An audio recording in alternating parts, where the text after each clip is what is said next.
Yo, aujourd'hui on va parler d'une petite théorie sur Nico Robin. Restez attentifs les gars.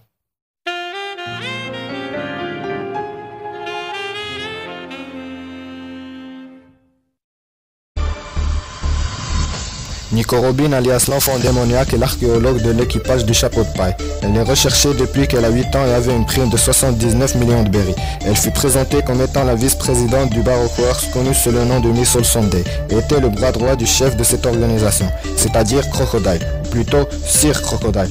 Robin recherche le Rio Poneglyph afin de découvrir la véritable histoire du siècle oublié. Elle est la dernière personne sur Terre à savoir lire ces derniers. Robin est la 7e membre de l'équipage du chapeau de paille. Actuellement, c'est-à-dire après les événements de Dressrosa, elle a une prime de 130 millions de berries.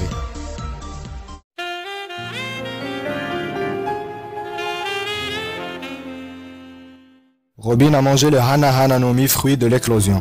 C'est un fruit du démon de type Paramecia qui lui permet de faire pousser n'importe quelle partie de son corps sur n'importe quelle surface. Et c'est là que ma théorie entre en jeu. Imaginez que Robin puisse faire apparaître sa main à l'intérieur du corps de ses ennemis, un peu à la Trafalgar du Waterloo. Ce pouvoir peut paraître cheaté, mais Oda n'est pas con. Il sait ce qu'il fait, c'est-à-dire que cette capacité ne fonctionnera que sur des ennemis faibles, ou pour faire du chantage comme dans l'arc Punkazar ou Whole Cake Island, avec César Lowe et Capone Beggy. Mais pour les plus puissants ou les logas, c'est autre chose, c'est-à-dire qu'il faut qu'elle utilise le haki de l'armement, ce qui me paraît impossible, car Robin, dans ce cas, sera inarrêtable.